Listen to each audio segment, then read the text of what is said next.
Ketua Majelis Tinggi Partai Demokrat Susilo Bambang Yudhoyono merespons positif soal ajakan pertemuan Ketua DPP PDIP Puan Maharani dengan Ketua Umum Partai Demokrat Agus Harimurti Yudhoyono.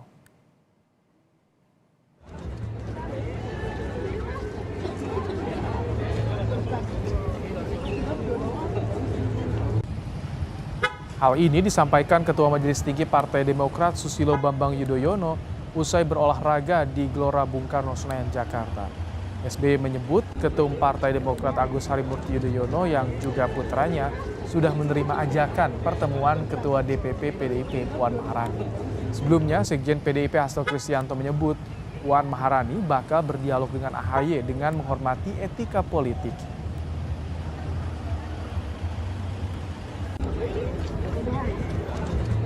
Saya tahu AHY selaku pemimpin Partai Demokrat merespons ajakan dari Mbak Puan atau PDIP untuk melakukan pertemuan dan berbincang-bincang. Partai Demokrat selalu berpendapat pertemuan yang berangkat dari niat baik, tujuan yang baik, membahas masalah-masalah bangsa tentu ada gunanya. Jadi itu yang dapat saya sampaikan sekarang. Ikuti saja perkembangannya nanti. Yang jelas pertemuan niat baik dari manapun, siapa dengan siapa selalu membawa kebaikan. Kemudian ada Pak AHY, ya kan?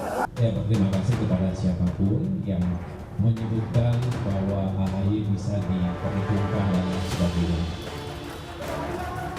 Nanti Mbak Puan Maharani akan bertemu dengan Mas AHY untuk melakukan dialog, tetapi kami menghormati etika politik. Setelah nama Ketua Umum Partai Demokrat Agus Harimurti Yudhoyono masuk dalam radar kandidat calon wakil presiden pendamping Ganjar Pranowo, Partai Demokrasi Indonesia Perjuangan membuka peluang kemungkinan berkomunikasi dengan sejumlah partai politik, termasuk bertemu dengan Ketua Umum Partai Demokrat Agus Harimurti Yudhoyono. Sekjen PDIP Hasto Kristianto menyebut tak ada salahnya berdialog, namun tetap menghormati etika berpolitik. Sambil menunggu, toh lamaran dari Pak Anies Baswedan ke Demokrat juga belum turun, maka ya nggak ada salahnya kita berdialog, dan itulah uluran tangan dari PD Perjuangan dengan mengedepankan semangat persatuan dan kesatuan bangsa, dan itu hal yang positif. Nanti Mbak Puan Maharani akan bertemu dengan Mas AHY untuk melakukan dialog, tetapi kami menghormati etika politik. Jadi partai-partai yang sudah bergandengan tangan, membentuk kerjasama, kami hormati. Meskipun demikian, dialog kan sesuatu hal yang penting. Sementara saat ditemui di Bandara Adi Sumarmo Boyolali, Jawa Tengah, Ketua DPP PDIP Puan Maharani menyebut saat ini internal PDIP masih mencermati dan tidak mau terburu-buru dalam memutuskan bakal calon wakil presiden pendamping Ganjar. Lalu saya dalam acara MUI sempat bertemu dengan Mas AHY, jadi kapan aja saya membuka ruang untuk bisa bersilaturahmi, jadi bisa kapan aja. Tak hanya AHY, Puan Maharani sebelumnya juga menyebutkan sejumlah nama yang berpotensi jadi bakal cawapres mendampingi Ganjar, seperti Mahfud MD, Erick Thohir, Ridwan Kamil, Sandiaga Uno, dan Erlangga Hartarto. Tentu sejumlah nama ini akan jadi pertimbangan Ketua Umum PDIP Megawati Soekarnoputri untuk mendampingi Ganjar di Pilpres 2024 nanti. Tim Liputan, Kompas TV. Ketua Majelis Tinggi Partai Demokrat Susilo Bambang Yudhoyono bicara soal ajakan pertemuan Puan Maharani pada AHY. Benarkah pertemuan ini akan bermuara pada pembicaraan serius atau hanya sebatas manuver? Kita akan bahas bersama Direktur Eksekutif Indikator Politik Indonesia, Burhanuddin Muhtadi. Selamat sore, Mas Burhan. Sore, Ibrahim. Mas Burhan, kalau Anda lihat, ini muara pertemuannya kemana sih, Mas Burhan, AHY dengan Mbak Puan? Saya melihat PD Perjuangan pasca Rakernas itu mulai lebih inklusif.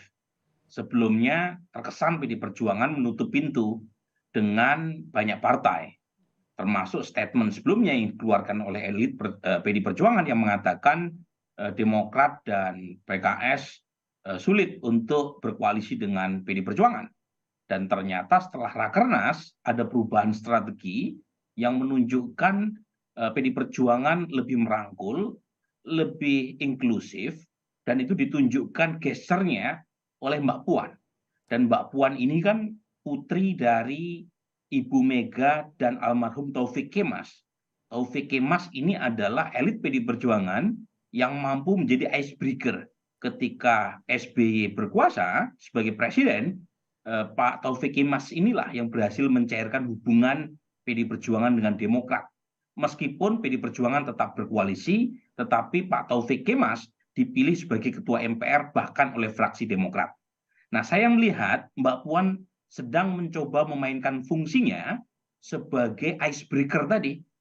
Tujuan utamanya adalah meskipun mungkin hanya sekedar pada kutip gimmick ya, terlalu tinggi kita memastikan AHY menjadi cawapres Ganjar Pranowo, tetapi gesture ini itu membuka opsi lebih jauh kalau misalnya Demokrat yang mengusung Anies gagal di putaran pertama, seperti yang ditunjukkan oleh banyak survei-survei kredibel hari ini, setidaknya PD Perjuangan dan Mas Ganjar bisa berharap untuk berkoalisi dengan Demokrat di putaran kedua. Oh, Jadi itu saya melihat.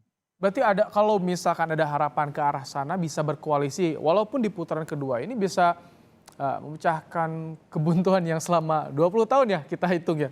Bisa terjadi Ya, itu.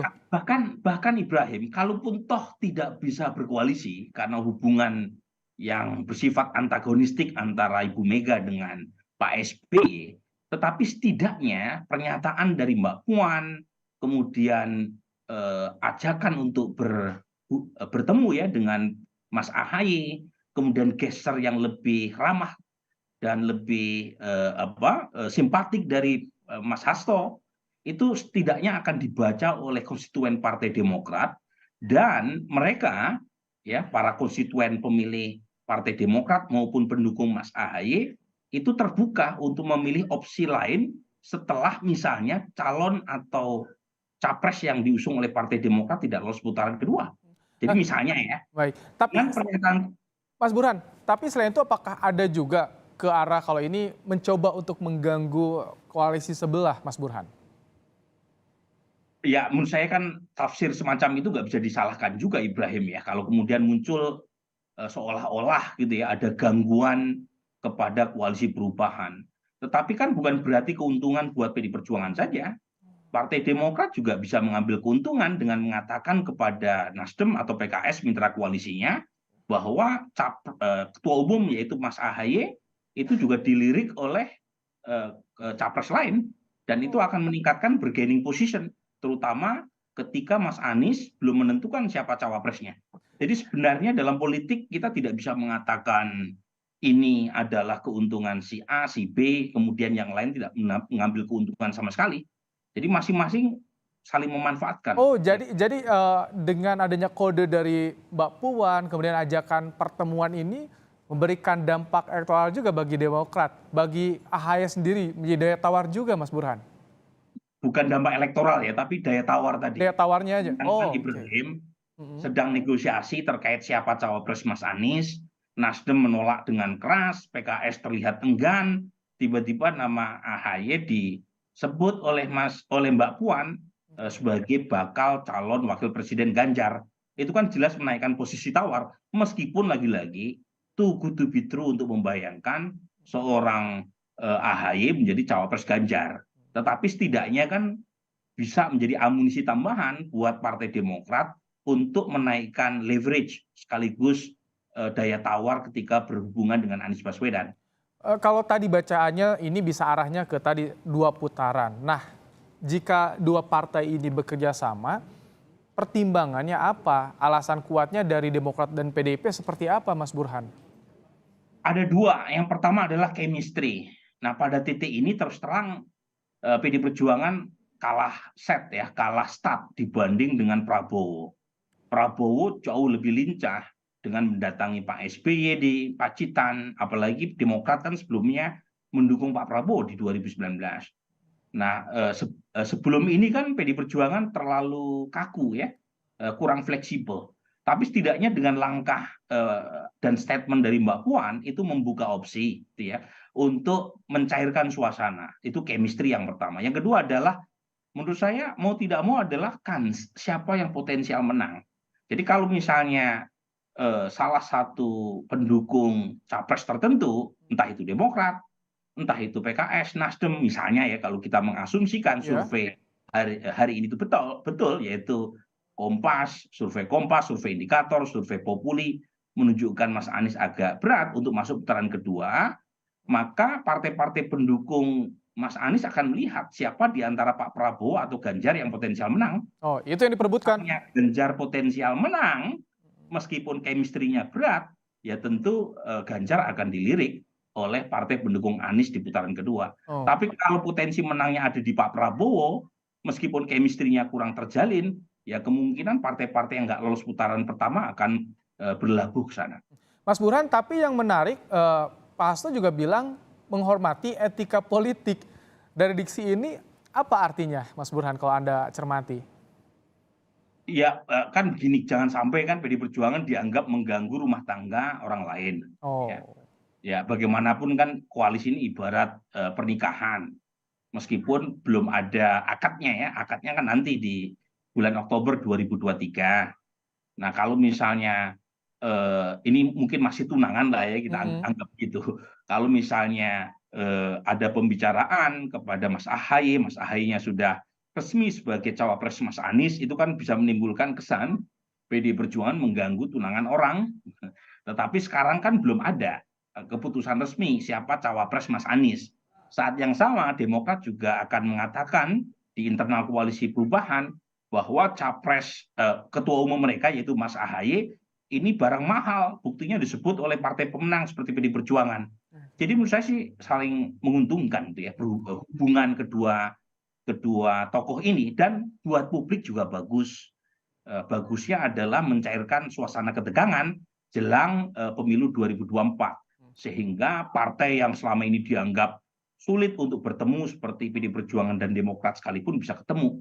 Dan itu bagus buat mencairkan suasana bukan hanya di tingkat elit, tapi juga di tingkat publik. Nah, kalau dari Mbak Puan sudah mengambil peran sebagai icebreaker, bagaimana peran yang harus juga mungkin dilakukan oleh Bu Mega dan Pak SBY, Mas Burhan, kalau menurut Anda, untuk mencairkan ini? Nah ini bagus nih pertanyaan Ibrahim ya. Ini kan seolah-olah sindiran nih. Kalau putra-putri mereka bisa bertemu dengan tanda kutip mesra gitu ya, dengan indah gitu ya, masa orang tuanya nggak mau bertemu gitu ya. Kan orang publik bisa mengatakan demikian loh. Sedikit pasti bertanya seperti itu, betul. Ya kan bagaimanapun kan Mbak Puan dan Mas AHY kan dari generasi yang lebih muda, dan mereka pun bisa bertemu dengan baik meskipun berbeda partai, berbeda ideologi to some extent ya, meskipun secara umum keduanya berasal dari partai nasionalis, tetapi mereka bisa gitu ya bertemu dalam segala perbedaan, bisa sepakat dalam ketidaksepakatan, dan itu seharusnya ditiru juga oleh para orang tua, oleh generasi politisi yang sudah lebih senior, karena bagaimanapun publik mengharapkan 2024 ini kita disuguhi pertarungan yang programatik tetapi tidak menghilangkan aspek persaudaraan kita sebagai sesama bangsa. Oke. Terima kasih Mas Burhan. Sama-sama. Direktur Eksekutif Indikator Politik Indonesia telah menyampaikan pandangannya soal rencana pertemuan antara Puan Maharani dan Agus Harimurti Yudhoyono. Terima kasih Mas Burhan.